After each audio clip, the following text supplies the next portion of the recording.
대망초와 석잔풀 등 야생화가 아름다운 계절 6월입니다.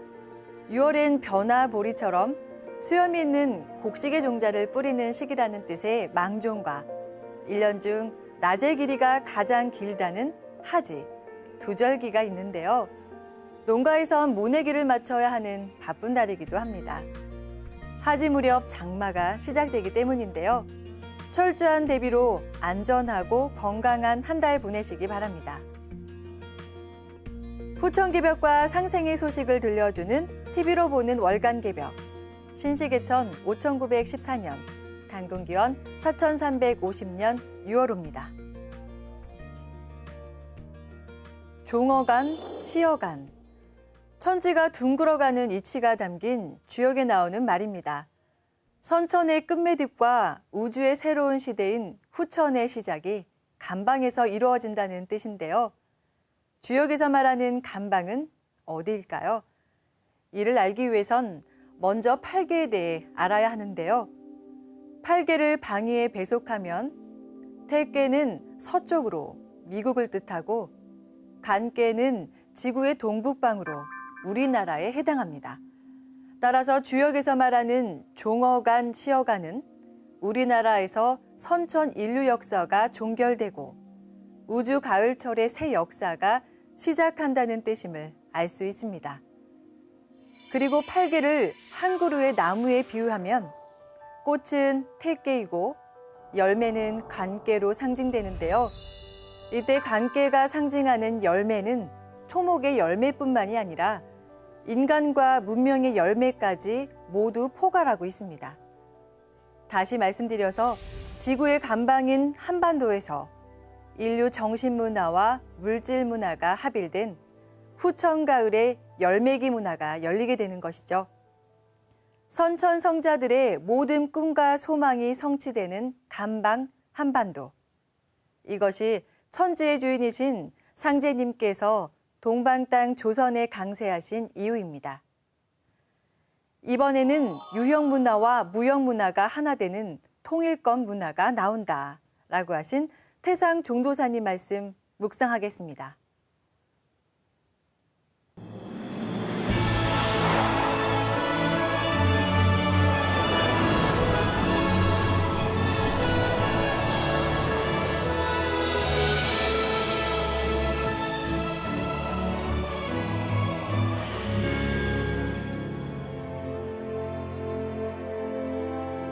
이번에는 유형문화와 무형문화가 하나 되는 통일권 문화가 나온다. 정신문화와 물질문화가 합일이 되는 알갱이 문화. 가을의 열매기 통일문화, 결실문화가 나온다. 이 문화가 바로 상제님의 군사부 문화다. 지구상에는 오직 상제님 문화 하나를 가지고 통치를 한다. 상제님 문화 하나로 5만 년 동안 통치를 하는 것이다. 조선은 다만 상제님이 오신 땅으로서 그저 종주국일 뿐이다. 앞으로 세계 사람이 똑같이 상제님 문화권, 하나인 진리권에서 평화를 구가하면서 5만 년 동안 살아간다. 앞 세상은 서로 미워하고 질투하고 뺏고 그런 것이 전혀 없다. 그런 살기 좋은 조화선경, 현실선경 세상이다.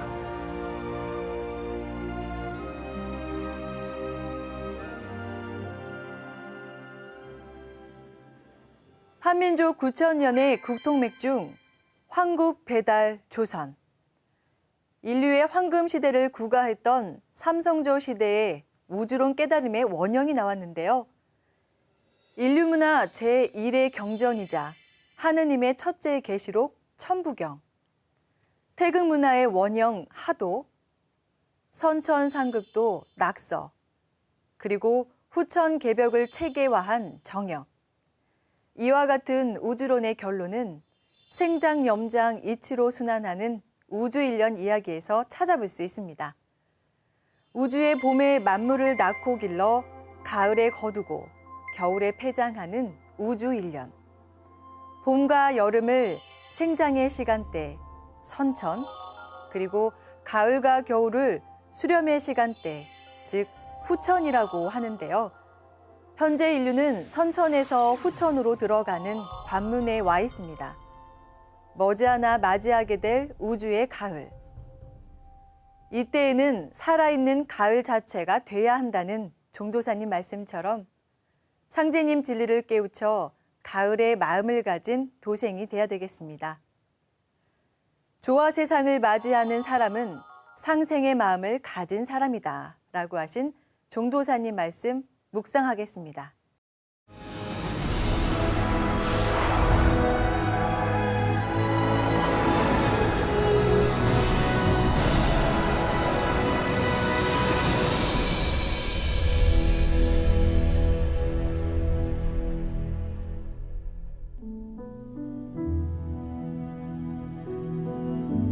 (9,000년) 역사를 펼쳐놓고 보면 환국, 배달, 조선에서 우주론 깨달음의 원형이 나왔습니다. 인류 문화의 제1의 경전, 하느님의 첫째 계시록인 천부경, 그리고 1에서 10, 10개의 수를 동서남북 중앙에 배열한 음양문화, 태극문화의 원형인 하도, 그 다음으로 나아서 기를 때는 고난을 준다. 상극이 우주의 질서다 라는 것을 보여주는 선천상극도인 낙서가 있습니다. 7,000년 환국, 배달, 조선을 거치면서 나온 천부경, 하도, 낙서, 그리고 그 후 정역. 이런 우주론에 대해서 결론을 내려준 것은 무엇인가? 그것은 우리 상제님이 인간 세상에 오셔서 말씀하신 선후천 개병론, 바로 우주일년 이야기입니다. 인간과 문명과 자연 개벽에 대한 모든 진리 의혹, 깨달음에 대한 갈급증이 우주일년 이야기에서 해소가 됩니다. 상제님이 내려주신 우주일년에 대한 결론은 무엇인가? 천지는 생장염장으로 나아서 기르고 거두고 폐장하고 다시 우주의 봄이 되면 또 낳고 기르고 거두고 폐장한다는 것입니다. 분열과 통일, 다른 말로 생장과 수염, 이 음양 두 박자, 우주 창조의 두 박자가 영원히 지속되는 것입니다. 우리는 바로 선천과 후천이라는 두 개의 하늘 중에서 이제 첫째 하늘을 살고 둘째 하늘 새 우주로 들어가려는 관문에서 모두 서성이고 있습니다.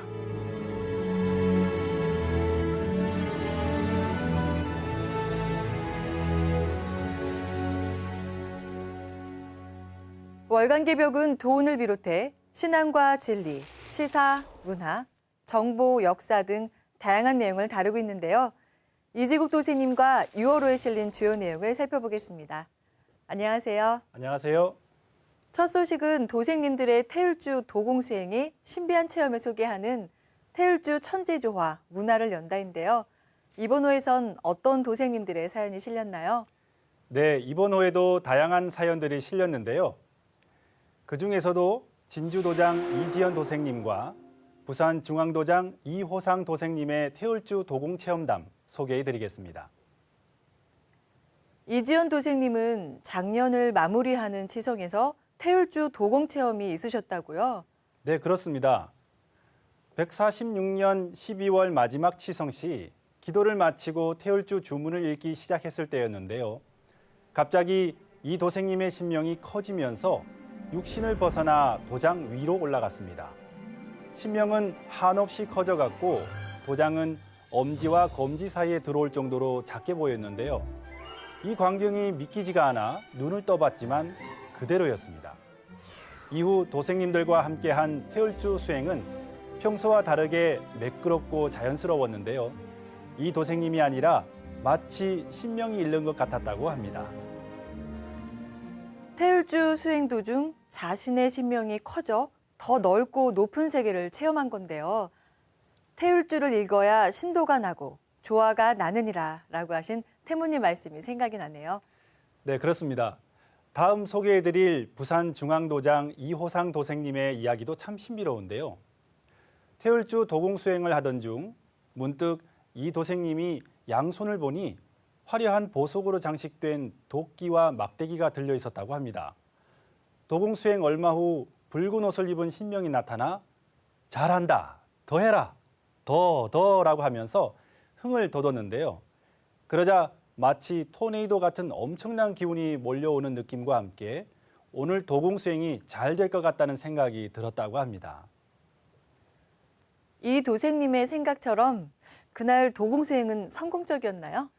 이 도생님의 신비한 체험담이 조금 더 남아있는데요. 과연 성공적이었을지 계속 들어보시죠. 도공 수행을 하며 이 도생님은 손바닥으로 머리를 계속 3개 쳤는데요. 아프다기보단 시원했다고 합니다. 머리를 왜 치고 있을까 생각하던 이 도생님은 덩치가 큰 신명을 보고 놀라고 말았습니다. 그 신명은 열려라, 열려라 라고 외치면서 손바닥으로 이 도생님의 머리 윗부분을 내리치고 있었습니다. 또 우주를 비행하는 체험도 했는데요. 크기를 가늠하기 어려울 만큼 거대한 기운이 이동하는 걸 목격했습니다. 그 우주의 기운들이 이 도생님의 머리 위로 폭포수처럼 쏟아졌다고 하는데요. 그래서인지 몸과 마음이 한없이 맑아진 느낌이 들었다고 합니다. 두 분의 체험담을 들으니 태을랑은 태울주 도공 문화를 여는 사람들이라고 하신 종도사님 말씀이 떠오르는데요. 이지연 이호상 도생님이 도공 문화를 여는 태을 행랑이 되시길 함께 응원하겠습니다. 다음 순서는 증산도 진리성전, 도전의 천지공사와 관련된 인물들을 살펴보는 이달의 성도 소개 시간인데요. 이달은 어떤 도생님의 주인공인가요? 지난 호엔 가을우주 개벽대장 박공우 성도님의 순수하고 의로운 구도 여정을 살펴봤는데요. 이번 호엔 상제님 천지공사의 1등 비서 김갑칠 성도님에 대한 기사가 실렸습니다.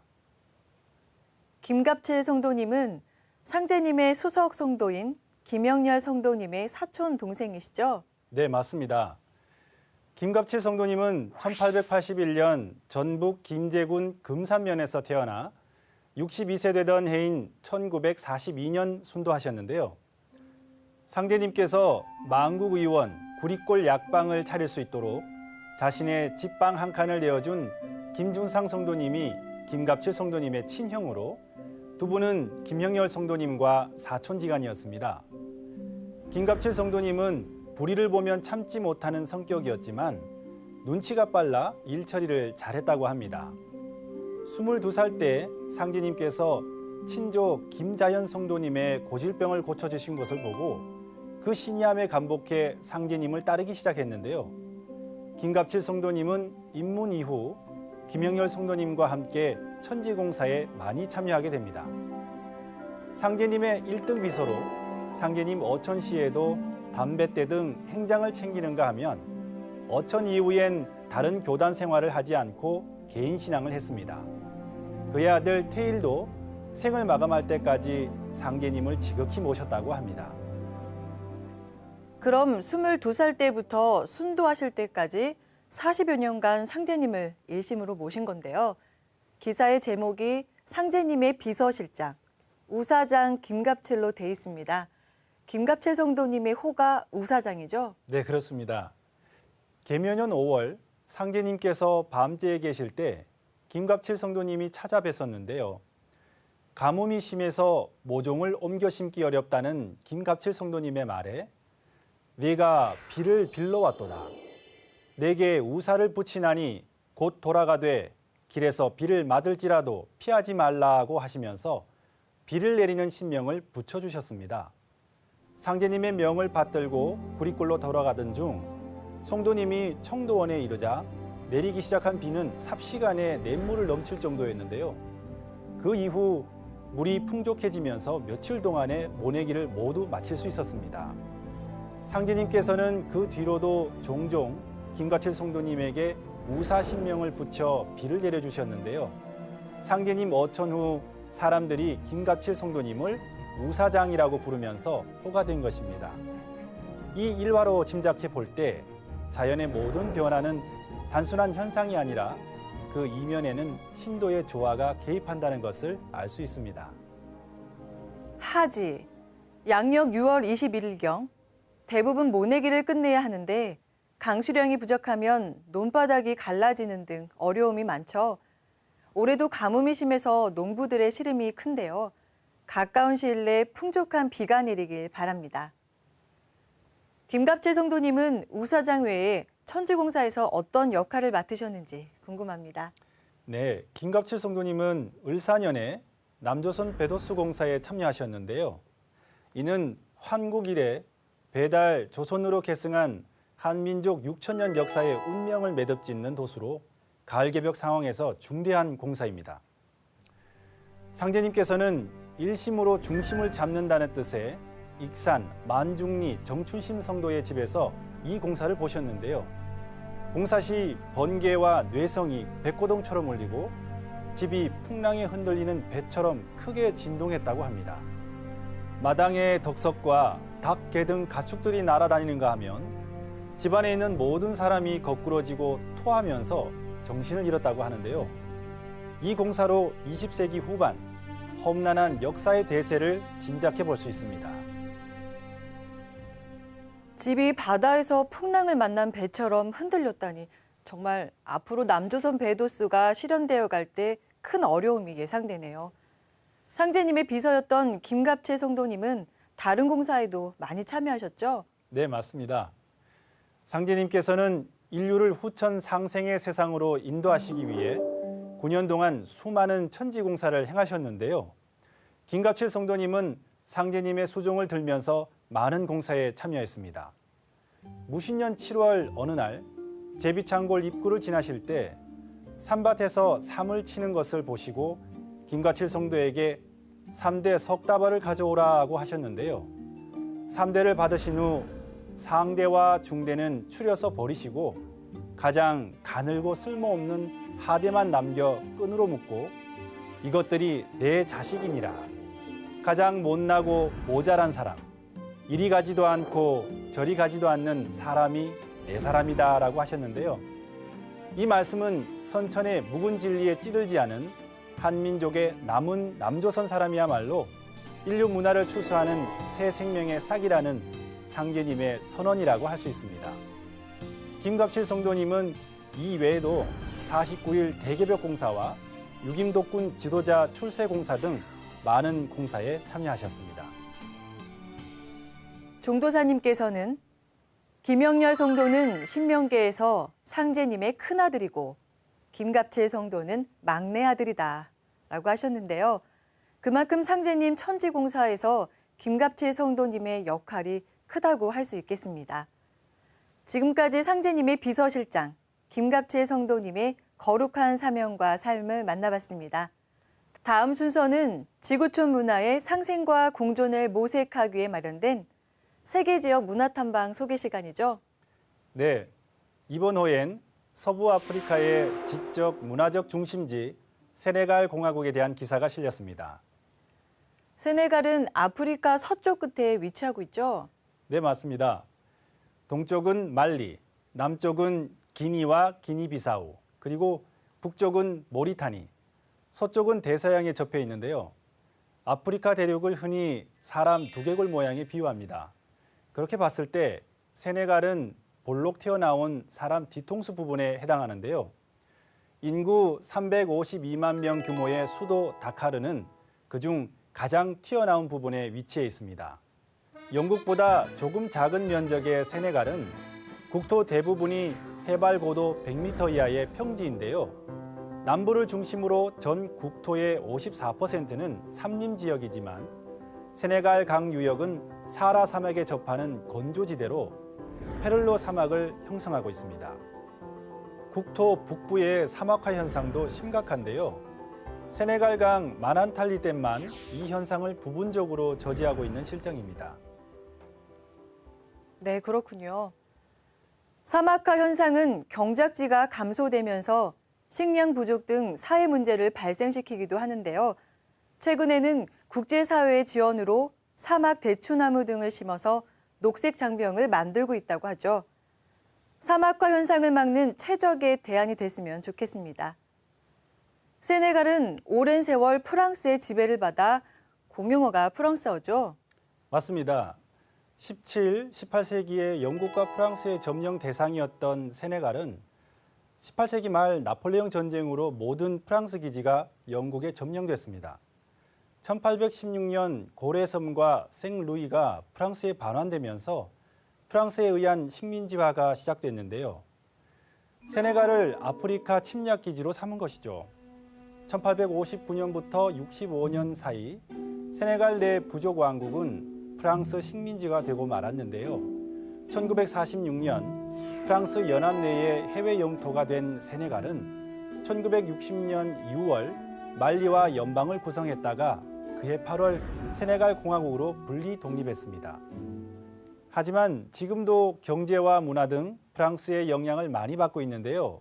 공용어가 프랑스어인 이유도 세네갈과 프랑스의 이런 관계 때문이라고 할 수 있습니다. 역사적으로도 프랑스의 영향을 받을 수밖에 없는 상황이었네요. 세네갈이 아프리카에서 가장 높은 문화 수준을 지닌 것도 프랑스 영향이었을 것 같은데요. 네, 물론 식민 지배로 문화 수준이 높아졌다는 의미는 아닙니다. 다만 세네갈은 각 부족의 흑인 전통 문화를 가지고 있지만 도시에서는 프랑스 문화의 영향이 강하게 나타나는데요. 세네갈의 일부 작가들을 제외하면 소설, 시, 드라마 등 대부분의 작품들을 프랑스어로 썼습니다. 레오폴드 생고르와 부알라 신부 등 우수한 시인과 작가, 그리고 아프리카 최초로 장편 영화를 만들어 아프리카 영화의 선조라 불리는 우스만 셈벤과 같은 영화 감독도 배출됐습니다. 세네갈은 인구 대부분이 이슬람을 신앙한다고 알고 있습니다. 네, 맞습니다. 다양한 부족과 프랑스인 그리고 아랍인으로 구성되어 있는 세네갈은 이슬람교가 94%로 인구 대부분이 신앙한다고 해도 과언이 아닌데요. 그래서 이슬람교 공동체가 사회에 깊숙이 자리 잡고 있습니다. 이들의 정신적 지도자 마라부가 이슬람 교인들의 사회, 경제 생활을 인도하고 있는데요. 최근에는 보다 조직적이면서 종교와 정치적 입장을 가진 개혁적 이슬람 조직들이 도시 지역을 중심으로 세력을 확장하고 있는 추세입니다. 또한 이슬람 공동체는 지하 경제에 관여하고 있는 탓에 국가 경제 발전의 저해 요소로 개혁 대상으로 지목돼 왔는데요. 각종 선거에서 이들의 영향력이 막강했기 때문에 본격적으로 개혁 운동을 추진할 수는 없었습니다. 심지어 압둘라의 와데 전 대통령은 선거 전후 이슬람 공동체의 성지 투바를 방문하는 등 정권 유지 기반으로 활용하기도 했죠. 살람 말리쿰. 안녕하세요. 평화가 함께하길 바랍니다. 라는 뜻의 세네갈 인사말인데요. 역사적으로 여러 아픔을 겪었지만 앞으로는 평화로운 미래를 여는 나라가 되길 기원합니다. 이재국 도생님, 다음 수서는 어떤 내용인가요? 네, 이번 순서는 박물관에 전시된 유물로 살펴보는 우리 역사 이야기 6번째 시간인데요. 이번 호에선 지난 호에 이어 낭낭공주의 나라, 낭낭국에 대한 자세한 기사가 실렸습니다. 지난 호에서 낭낭국은 번안 낭낭 지역에 살던 대부호, 채숭이 기원전 195년경 지금의 평양 지역에 세운 나라라고 하셨는데요. 나나 하류, 갈석산 부근에 있었던 낭낭군과 연관이 있나요? 네, 이 부분에서 왜곡된 역사 교육이 사람들을 혼란스럽게 만들고 말았는데요. 낭낭국과 낭낭군, 연관은 있지만 엄연히 다르기 때문에 발해와 황해를 주름잡았던 낭낭국과 행정구역 낭낭군을 구분할 줄 알아야 합니다. 번안 낭낭 지역에 살던 사람들은 위만이 번조선을 침략하기 직전 혼란한 정세를 피해 마한 일부 지역, 평안도에 이주하면서 낭낭국을 건국했죠. 여기서 생각해 봐야 할 점은 본래 낭낭 지역에 살던 사람이 모두 이주했을까요? 아닙니다. 이주를 희망하지 않은 사람들이 그곳에 계속 거주했기 때문에 낭낭 지역도 낭낭이라고 불리다가 훗날 행정구역 낭낭으로 편제된 것이죠. 낭낭군 대동강서를 주장하는 학자들도 있지만 반론을 제기해온 학자들이 문헌고찰을 통해 이 주장에 많은 모순이 있음을 지적하고 있습니다. 선조들이 남긴 유물을 통해서 그 시대와 지역 그리고 문화적 특성을 살펴볼 수 있을 것 같은데요. 네, 맞습니다. 특히 이번 호에서 다루고 있는 낭낭국을 제대로 알기 위해선 당시 선조들이 남긴 유물을 살펴보는 것이 중요한데요.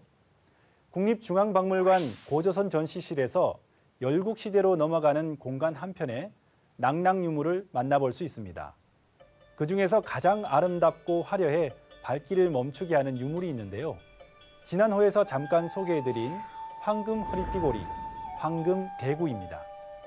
수천 개의 금 알갱이를 붙여 만든 이 유물은 금이나 은처럼 느리기 쉬운 금속으로 공예품 제작 시 사용하는 단조, 타출 기법 등 당시 한나라에서는 없는 세 가지 기술을 사용했는데요.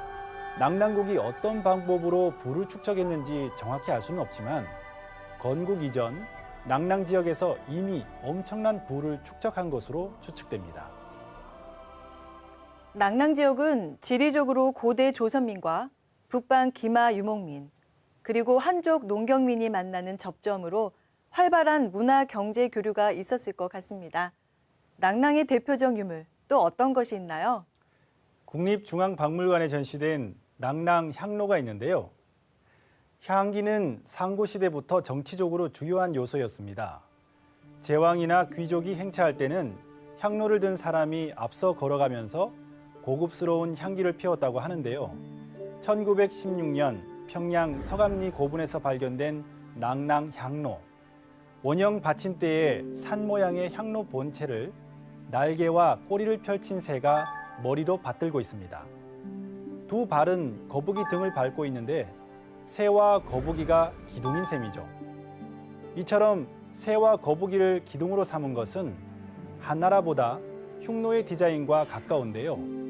흉노 제왕이 사용했던 금동관도 새가 거북이 등을 밟고 서 있는 것을 확인할 수 있습니다.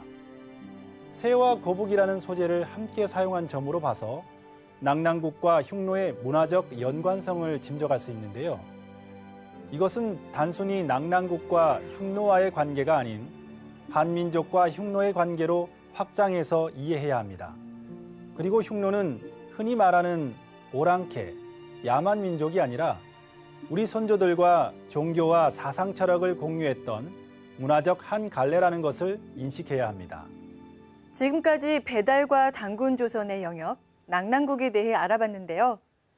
역사의 정의를 바로 세워야 한다라고 하신 종도사님 말씀을 실천하기 위해선 우리 역사를 정확하게 알아야겠습니다.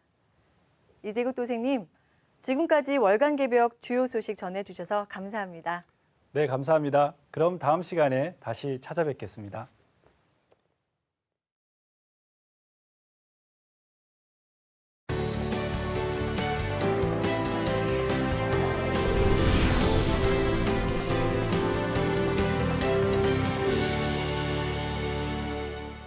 후천 성경 세계는 가가도장이라.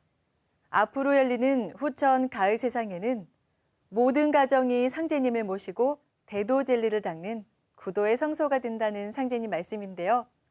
가정도방을 찾아 가족이 화합하며 신앙으로 하나된 이야기를 들어보는 가가도장. 이번 주인공은 30여 년간의 일관된 신앙으로 견고한 진리의 기틀을 마련할 수 있었다는 여수 오림도장 안기수 박현숙 도생님입니다.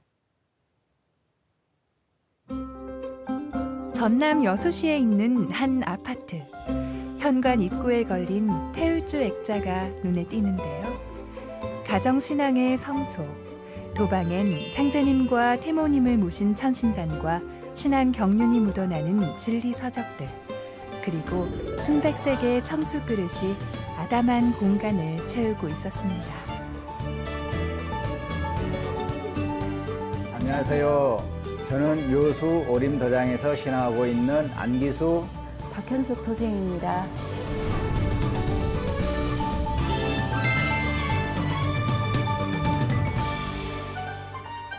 두 사람의 인연이 시작된 대학 시절부터 삼남매를 낳아 키워온 지금까지 이 가정의 바탕에는 늘 상제님 신앙이 있었는데요.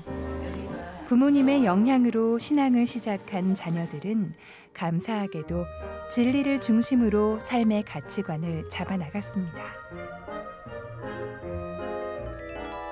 30년에 이르는 신앙의 역사를 지닌 도방. 강산이 3번 변한다는 오랜 세월만큼이나 소중한 추억 또한 셀 수 없을 정도로 많은데요. 시간이 지나면서 잊혀진 기억도 많은 반면 대학 시절 상제님 진리를 만난 과정은 또렷한 기억으로 남아 있습니다. 이제 군대에 갔다 오고 그때 이제 복학을 했죠. 복학을 했는데 좀 뭔가가 좀 집중해야 될 필요성이 있겠다. 이제 이렇게 좀 생각을 해서 이제 수행하는 곳을 찾아보자. 그래서 이제 수행하는 곳을 이제 찾다 보니까 그 방문했죠. 동아리를. 그랬더니 거기에 있던 그 성도님께서 그 이제 청산도에 대해서 간단하게 이렇게 말씀해 주시고 그다음에 다이어스 계획을 이제 줬어요. 그때 제가 친구랑 같이 갔는데 이제 둘이 이제 책을 받아가지고 와서 이제 기숙사에 와서 이제 읽어보고 이제 다시 갔지요. 그랬더니 이제 수행을 하고 이게 별로 이제 낯설지가 않고 그다음에 그 우리 이제 거기에서 얘기하는 우리가 청산도에서 얘기하는 어떤 진리가 내가 알고 있는 거하고 이제 부합되고 맞다 이런 생각이 들더라고요. 이제 그 이후로 이제 지금 이제 박영숙 선도한테 이제 전해 준 거죠. 그래서 내가 그때 얘기를 했더니 박 성도가 들어보고 이거 사이비 같다. 이게 처음 이게 이제까지 들어본 적도 없는데 갑자기 이거 한다고 그러느냐. 그래서 이제 그랬죠. 제가 그러면은 이걸 읽어보고 같이 읽어보고 잘못된 게 있으면은 나한테 얘기해 주라. 그러면 내가 그만 안 하겠다. 그냥 무조건 반대를 하지 말고 정확하게 읽어보고 논리적으로 얘기를 해라. 그래서 이제 책을 주게 됐죠. 그래서 이제 책을 줬더니 아주 열심히 막 열공을 해가지고 읽어가지고 이제 저한테 이제 막 계속 이제 질문을 한 겁니다. 그래서 제가 알고 있었던 그런 이제 그때 그 지식을 이제 상님 진리를 말씀을 드렸고 그랬더니 이제 수긍을 하고 이제 그래서 그게 이제 수긍을 하면서 이제 청산도 쪽으로 이제 점점 이해를 하게 됐었지요. 제가 책을 좋아하다 보니까 다른 사람한테 책을 권할 때도 신중하지만 다른 사람이 나한테 책을 선물했을 때 그 마음이 제 마음 같아서 그러니까 굉장히 이렇게 소중하게 제가 책을 보는 편이었어요. 근데 이거는 생전 들어보지도 못한 진리인데 이 친구가 뭐가 잘못돼서 이런 책을 줬나 이렇게 생각을 했어요. 처음에는 그랬는데 그때 증산도 진리책은 한 번 읽어서는 되는 책이 아니구나라고 생각을 해가지고 그때 그랬는데 읽으면 읽을수록 그러니까 이렇게 피부에 와닿고 나의 정체성을 찾아가는 그런 진리구나라는 걸 느꼈어요. 내 몸에 신체에 맞는 옷을 딱 맞춰 입었다라는 그런 느낌을 받을 정도로 어떤 진리가 저한테 쏙쏙 들어왔어요. 어렵지만.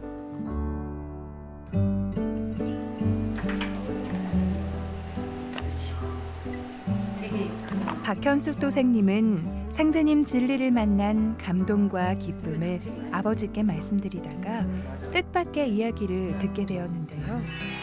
아버지는 어릴 적 증조부님께 들은 이야기를 해주시면서 진리 공부를 열심히 하라며 격려를 아끼지 않으셨습니다. 아버지가 돌아가신 후 유품을 정리하면서 박 도생님은 또 한 번 놀랐는데요. 종이에 손수 써놓으신 태울주를 발견한 것이죠. 아버지가 생전에 신앙을 하진 않으셨지만 박 도생님은 아버지께서 지금 천상에서 함께 신앙하실 거라는 믿음을 가지고 있습니다. 증조 할아버지께서 학자셨거든요. 그래가지고 이렇게 글을 하시는 분이라 그 우주의 이치 있잖아요. 모든 만물은 그 원형 이정의 이치로 돌아간다. 그렇게 얘기를 하셨어요. 그 이치대로 돌아간다 세상은.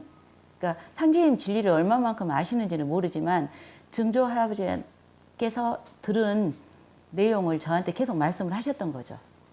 원형 이정 이치로 천지가 개벽되는 세상이 올 것이다 라고 말씀을 하셨다고 그러더라고요. 그러면서 그 공부라면 좋은 공부다. 열심히 해보라고 그렇게 얘기를 하셨어요. 아, 네. 이제 그 몸이 편찮으셨을 때 계속 이렇게 혼자 태울주를 속으로 하셨던 것 같아요. 근데 이게 태울주를 써 놓으신 그 태울주를 아버지가 돌아가시고 난 뒤에 유품 정리하면서 그걸 발견을 했어요. 저한테는 정말 아버지를 다시 뵙는 것처럼 너무나 반가웠고 저를 상제님 진리에 대해서 100% 공감하시고 가셨구나라는 생각이 들어가지고 굉장히 저는 좋았죠. 그리고 정말로 이렇게 열심히 태울주를 하고 계실 거라는 그런 느낌을 받아요, 저는. 유품이. 좀 더 깊이 신앙하셨으면 좋았을 것인데. 그래도 이렇게 당신이 사셨던 전생에서 7,000겁의 인연을 쌓아야 현생에서 부부로 만난다는 말이 있죠. 그만큼 특별한 인연이라는 뜻인데요. 안기수 박현숙 부부의 인연 역시 마찬가지입니다. 사돈 관계였던 두 사람은 서울에서 함께 대학 생활을 하게 되면서 연인으로 발전했는데요. 두 사람이 결혼을 하면서 사돈끼리 다시 사돈을 맺는 겹사돈이 된 것이죠. 물론 결혼을 하기에 앞서 입도식을 먼저 올렸는데요. 연인으로 인연을 키워가던 중 상제님 진리를 만난 두 사람에겐 당연한 일이었다고 합니다. 저녁도 먹고 이렇게 하는 것이 우리가 단출한 신혼살림이었지만 상제님과 태모님을 모시면서 이 가족의 도방의 역사가 시작되었습니다. 이모부 이제 그 기일날에 거기가 이제 갔어요. 제가 거기가 상계동 서울 상계동에 있는데 거기 갔는데 거기가 또 제 또래가 또 있거든요. 그래서 이제 같이 갔는데 그때 왔더라고요. 그래서 거기서 이제 만나게 됐었죠. 이제 성인이 돼갖고는. 저는 이제 큰아버지 기일날에 이제 제사를 모시러 갔어요. 기일날에 갔는데 이제 안기수 친구가 이제 거기서 만난 거죠.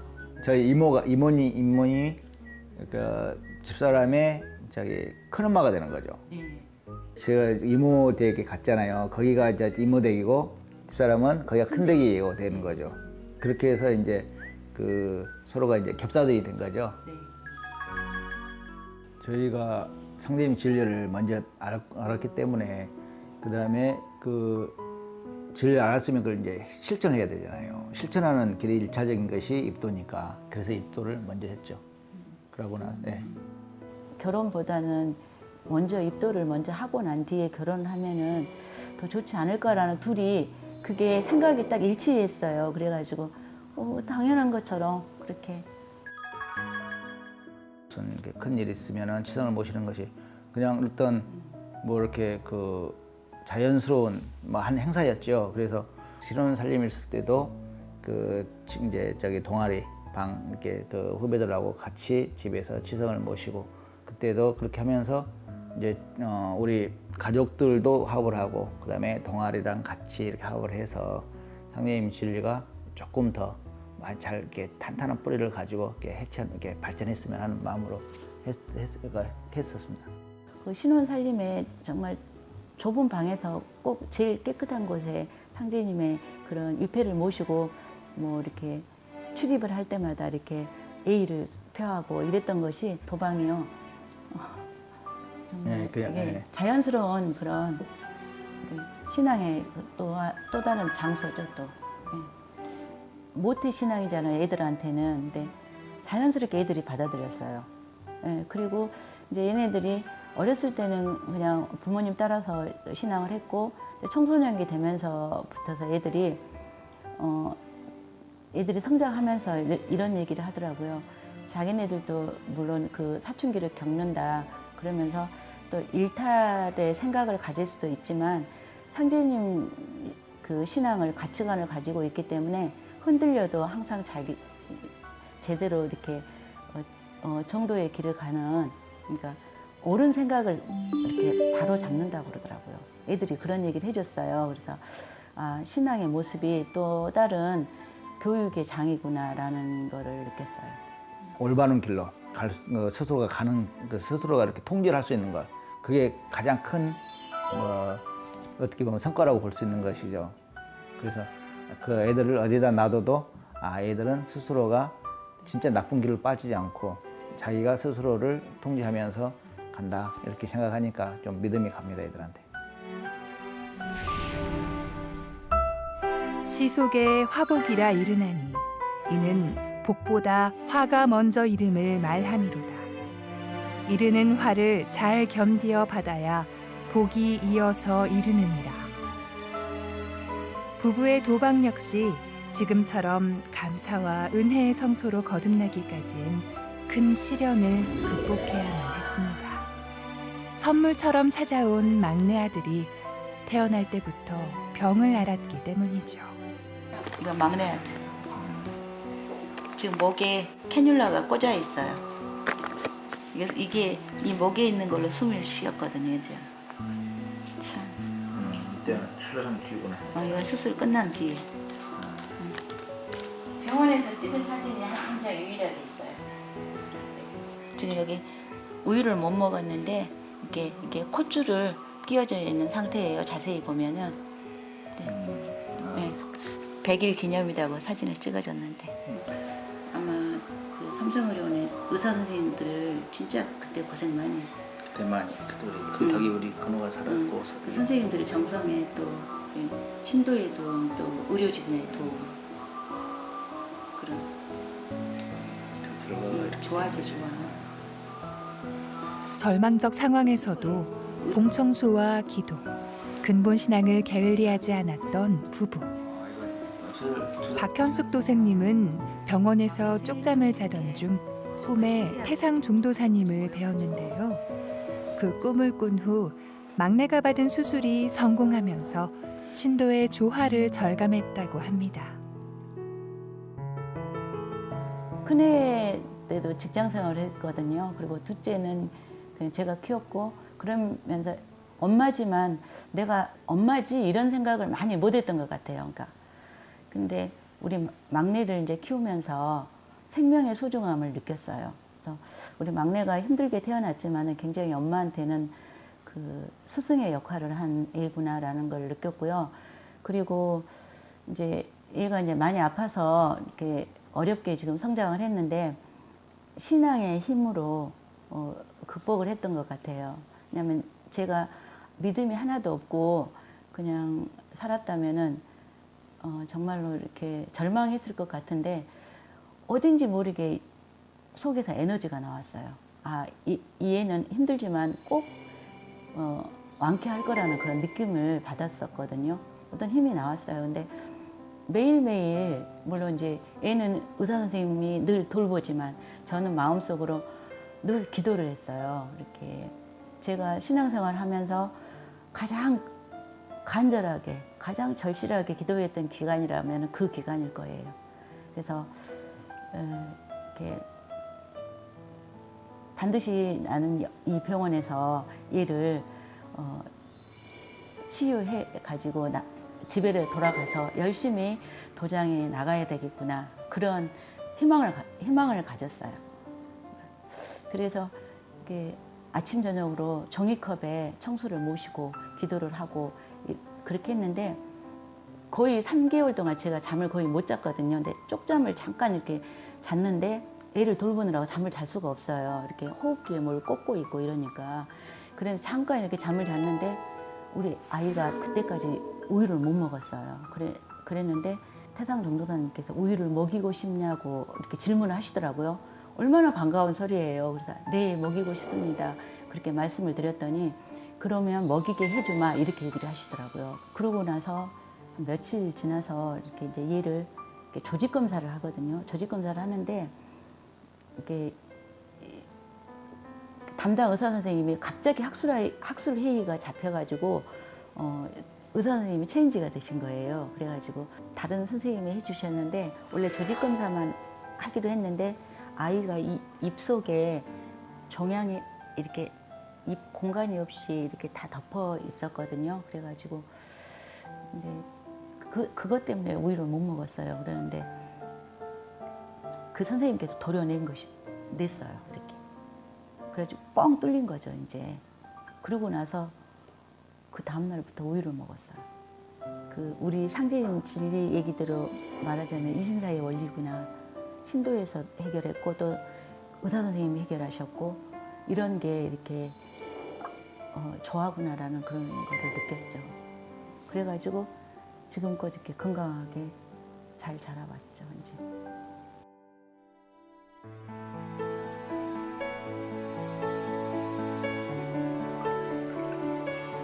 30년이라는 긴 세월 동안 함께 신앙의 길을 걸어온 부부.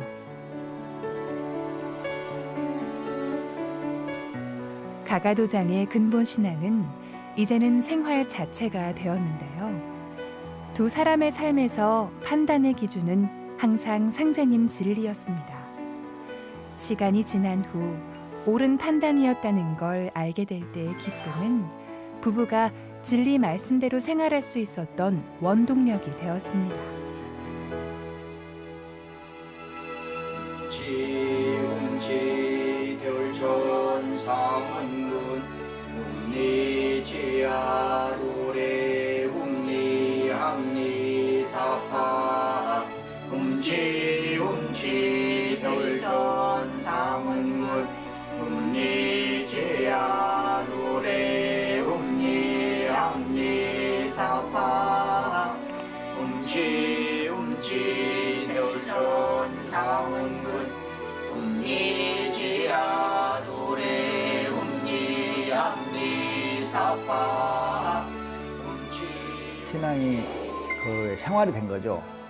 우리가 일어나서 아침에 일어나면 밥을 먹고 뭐 어떤 직장 생활을 가듯이 신앙도 똑같이 때가 되면은 도당에도 가고 청소도 모시고 그런 어떤 이제 생활의 기본 한 축으로서 같이 움직이는 게 되고 내가 어떤 행동을 할 때 상제님의 진리에 준해서 기준을 가지고 상제님의 진리를 어떤 행동의 기준으로 삼아서 행동하는 상제님께 말씀이 그러셨잖아요. 이게 상생.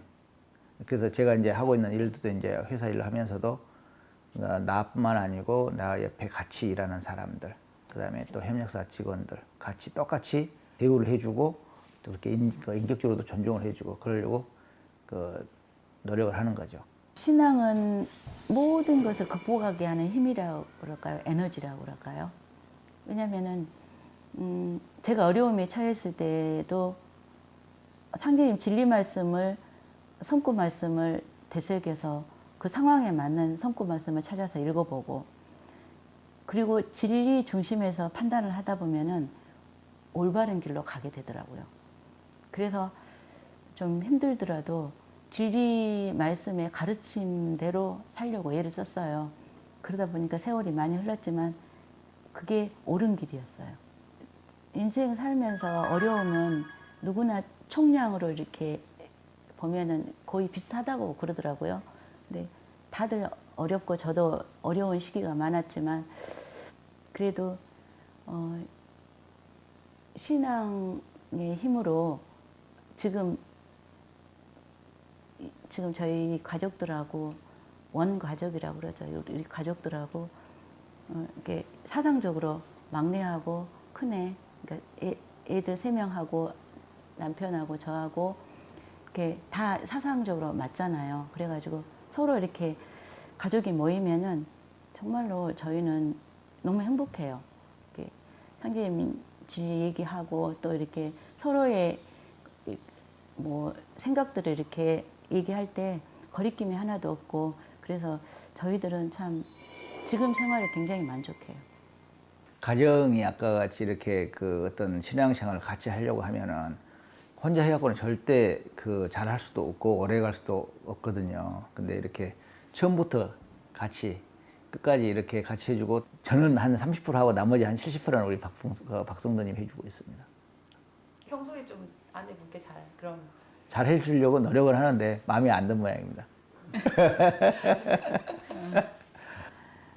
알죠. 표현은 저렇게 해도 사실은 이제 뭐 신앙의 중심은 이제 뭐 그 안포감이 항상 중심을 잡아주니까 제가 신앙을 이렇게 하는 거고 이제는 뭐 부부이지만 뭐 동지의 느낌, 동반자의 느낌, 동지의 느낌이 더 많이 들겠네. 네, 신앙의 동지. 그리고 이렇게 우리가 신앙생활 하면서도 이렇게 속상한 부분도 또 있잖아요. 이렇게 현실이니까. 그러면은 집에 와서 이렇게 같이 얘기하면서 더 이렇게 신앙이 깊어지고 외롭지는 않죠. 그런 면에서는 장점이에요. 지금 이제 저희 집이 이제 가가 도장인데 더 나아가 저희들이 이제 상제님의 도장을 세워서 이제 어떤 그 신앙의 결실을 또 맺어보고 싶은 그런 소망을 갖고 있고요. 그리고 지금이 뭐 그 연장선에 있는 거죠. 지금 가가 도장이 더 성장해서 또 이제 지역 도장이 되고 저희 그런 게 소망이죠. 네. 도장은 결국은 내가 이렇게 살아가는 큰 목적의 중심축을 이루고 있죠. 또 가가도장은 말 그대로 내 가정의 중심을 이루고 있고, 그래서 두 개가 축이 잘 돌아가야지만이 우리 증산도가 발전하고 또 더불어서 내가 발전하고 더불어서 증산도가 발전하고 그러면서 진짜 상제님의 목적인 세상 사람들을 많이 살리는 그런 목적이 되지 않겠습니다. 오늘 고려에서 인간으로 오셔 우리 일가의 부처한 성경을 읽어주신 부부란 인도의 시작이요 만복의 근원이니라. 그러므로 한 남편과 아내가 복으로서 일가를 이루니 전하에 미치는 영향이 막대하니라. 가족 신앙에서 부부가 뜻을 하나로 모으는 일이 무엇보다도 중요하다는 상제님 말씀인데요. 30여 년의 신앙으로 남은 것은 서로 함께하면서 보온하는 방법을 찾는 것이라고 말하는 안기수, 박현숙 도생. 수많은 경륜이 녹아있는 이들의 가정도방은 신앙과 함께 성장해 왔는데요. 앞으로 지역의 구심점으로 더욱 성장하길 바랍니다.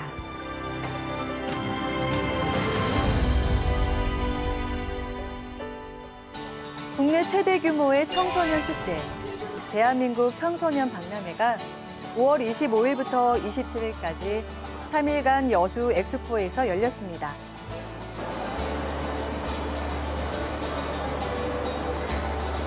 매년 여성가족부가 주최하는 이 행사는 청소년들의 진로 탐색과 직업 체험 기회를 제공하기 위한 장인데요. 꿈꾸는 대로 미래를 디자인하라는 주제로 열린 행사는 올해로 13회를 맞았다고 합니다. 다양한 직업군을 탐색하는 진로관, 최신 IT 기술을 체험할 수 있는 미래관, 사회 봉사활동을 공유하는 행복관 등 전국 123개 기관단체가 참여했는데요.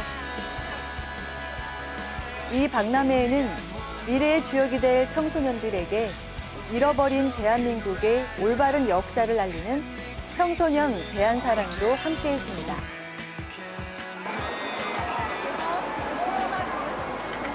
어디까지 알고 있어요? 이거 아마 여기까지만 해도 7,000원 가까이 지금까지 저희 대한사랑에서 청소년들에게 우리의 뿌리 역사와 우리의 민족 혼을 심어주기 위한 바른 역사를 위한 홍보를 하고 있습니다. 청소년들이 올바른 우리 역사관을 가짐으로써 나라를 사랑하는 마음을 기르고 또 앞으로 새 시대의 주역으로 성장하길 바란다고 하는데요.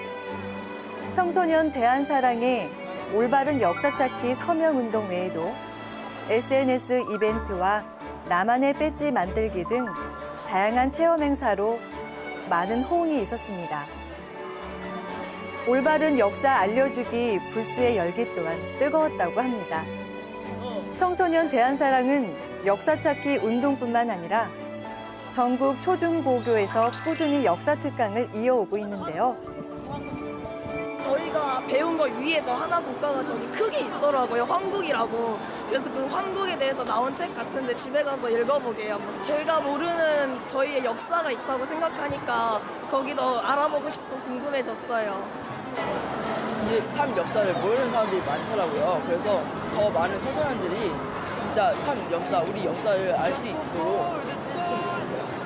우선 청소년들을 가장 직접적으로 만날 수 있고 이제 여기 대한사랑 회원들이랑 함께 대한사랑 부스 활동도 하고 이제 역사를 청소년들이 직접 말하면서 배워가는 그런 경험도 배울 수 있어서 함께 하고 싶어서 참여했습니다. 한류시대 청소년 문화를 만들어가는 대한사랑.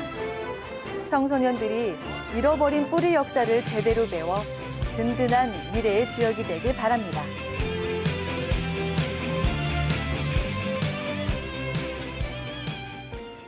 호국 보훈의 달 6월, 현충일과 6.25 전쟁일 등 나라를 위해 희생한 분들을 기리는 달인데요. 풍전 등하와 같은 위기에서 목숨 바쳐 나라를 지켜낸 순국 선열과 호국 영령들을 추모하는 한 달 되시기 바랍니다. TV로 보는 월간 개벽 6호로 다음 시간에 다시 찾아오겠습니다.